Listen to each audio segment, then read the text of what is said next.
Good day to all of you. I hope everything's going well with all of you and you're having great weather. I know some of you are having a nice, can I say chill down? At least the temperatures are cooler than what they were last week. So I'm sure you're grateful. Others of you is getting heat and some of you are getting rain. That's the way it is. But hopefully you're happy with whatever you've got and it'll stay nice for you for throughout your weekend. Today I've got a question, as you noticed, if you checked it when I logged in, about how much, when you logged in rather, is whether or not you're doing things today based on something that you believed or learned or think you learned when you were 8 years old or 7 or 10 or whatever. But I don't know whether, in other words, it was a long time ago. I'm thinking in terms of those things along the lines of I can't do math, I can't do public speaking, I can't swim, I can't be brave, those kinds of things. Because the odds are, as many of you are making choices and making decisions about what you do. Let's just say I can't do math. As a teacher, I see this all the time. And invariably, what I do is when I watch a student, they say, I can't do math. And when I try and explain something to them, they shut down. They don't even bother to listen. They hardly even open the book. They've got that attitude that I can't do it, so they don't even try. And if I talk to them about it, what happens is that something happened. They failed the test when they were in second grade or some such thing like that. Did they study? No, they were sick, blah, blah, blah. But they got the idea and they said something in their head about, I can't do this. And essentially that now dictates their behavior and their actions for pretty much the rest of their lives. You can see this a lot easier in other people, especially in children. If you've ever had somebody come up to you, maybe one of your own children, maybe somebody next to you, a cousin, nephew, whatever, it's, I can't ride a bike. I can't do this. I can't swim. Ultimately, they learn how to do it. The issue mostly is that they don't know how to do it. Riding a bike is something that takes practice and sort of learning a little bit. You can't like read a book. You can read a book all the days of your lives about riding a bike or swimming for that matter. But you can't learn to swim or ride a bike until you actually get out and do it. And so that many of us are starting to do these things that we're saying we can't do something because of something that we had a sense of way back when we were little kids. Now, let me go back to the math. Invariably, when I talk to these students about this, and I ask them, okay, have you ever calculated your gas mileage? Some people have, some people haven't. Have you ever gone to the grocery store and tried to figure out which was the better deal or which store had the better deal? So maybe you're trying to say if getting 6 for so much money is better than getting 2 for whatever, or the price of 1 at one store. You're actually doing algebra, folks, when you start doing that. Because what you're doing is you're looking for the unknown. You're looking for the best price of something, which is what you don't know. This is not math. You're doing some kind of algebra. So when you turn around and tell me that you can't do math or can't do algebra, but yet you turn around and do some calculations like that because you're trying to figure out, okay, what's the cost of this, or how much money am I going to need to pay this bill, whatever, you're doing your math. And you'll turn around and, 10 minutes later, tell me as a teacher that you can't do it. And it's like, wait a minute, no. We're having a problem here. Because what you're doing is you're looking at, I can't do textbook math, maybe, or I can't do algebra because you're giving that word problem on the homework assignment. But it's not an issue that you can't do math because you do actually do math in your regular life. You're just not thinking of it that way.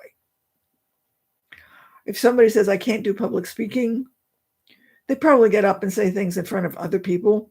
Maybe you say something to a small group in church or some such thing like that. But again, this is not so much that you can't do it. You've got the physical capability of doing it, unless you physically cannot speak. You just haven't learned how to do it or the best way to do it. Or most likely what happened is you got embarrassed and something happened when you were a kid.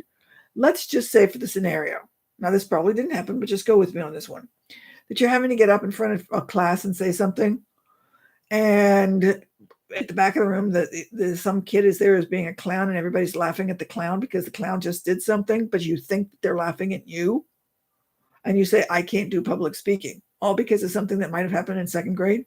You probably don't even remember it, but you got that idea in your head and you're staying with that. You're reliving that idea over and over. So when you've got the opportunity to do things, you're basically telling yourself the same thing you did when you were 8. Is that really what you want? Especially if you're a parent and you've got children of your own and you're watching them try and tell you that they can't do something, Do you sit back and say, okay, that's right, you can't do it. Go ahead, bye, forget it. Or do you try and convince them that yes, they can, or teach them how to do it or whatever? Think about the fact that when you say, I can't do this, you're modeling that behavior for them. So what reason do they have to think that they can do something if you tell yourself or tell other people, I can't do this? Because they get to think that mom or dad can't do it. Why should they? Is that what you want? Because when you're doing that, you're modeling the behavior. You're also limiting yourself.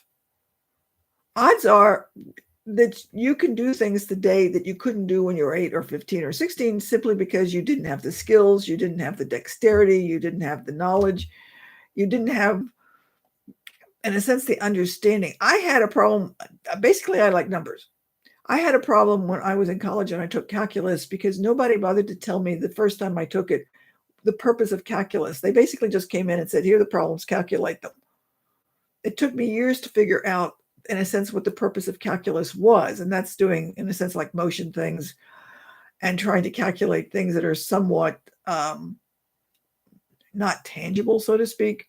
I remember looking at the problems in the math book about if you're trying to put water into a conical tank and it's coming out at the other end, and I'm sitting there saying, why are you trying to do that? It took me years to figure out that, in a sense, what you're trying to do is if something like, say, a water tower, if you're using the water, but you haven't added in, or a boiler or some such thing like that. So I didn't get taught or wasn't told the purpose of that particular concept.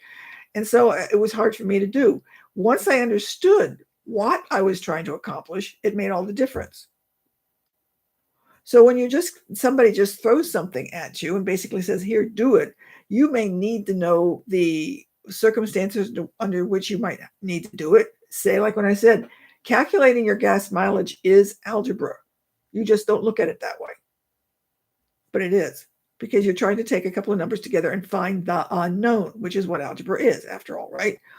So if you had to go out and do something, the idea of, just letting yourself think about why you don't want to do it, what gave you that idea that you couldn't do it in the first place. And in many cases, you probably can't remember. You just say, oh, I've believed it all my life. It's like, the odds are, if you've believed it all your life, it probably came to you when you were really young and you misunderstood what was going on.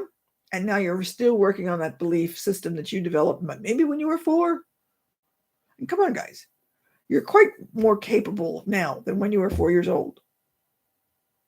You can think about things through, and you can learn things, find somebody who can do it. If you're afraid of public speaking, you can go out and have somebody teach you how to do it and get some practice. Go to Toastmasters or just work in a class or some such thing like that. It's doable. You can learn to do it. But just think in terms of when you're saying, I can't do this, or you don't make choices in your life because, oh, I can't take that job because I can't do. Is it you can't? Is it that you believe you can't? Or is it something you just don't want to do? If you don't want to do it, that's a totally different issue. But to tell yourself, I can't do it, limits yourself from a lot of things that you could be doing otherwise, and you might actually enjoy doing it. I hope that makes sense. I hope, if nothing else, it gives you some food for thought to think about some of the things when you say, I can't do this, or, this is not the thing for me. Is it not? I get that a lot of times with students that just dawn on me who say, I can't write. It's like, has anybody ever tried to teach you how to do any writing? Has anybody ever given you some good lessons in grammar, or did you sleep through class and you didn't pick them up? So that gives you problems. Might be you just slept through class, and so you can't write now because you didn't get the basics because you slept through class, or something like that. Anyway, I hope this makes sense. I hope you find it useful. I hope it got you thinking. And again, if you think it's useful for somebody, please share it and pass it on. And do let me know what you think about this. I really would appreciate your feedback, and especially if you let me know that it's helpful. Okay, so that's all for today, and we will see you next week. Bye.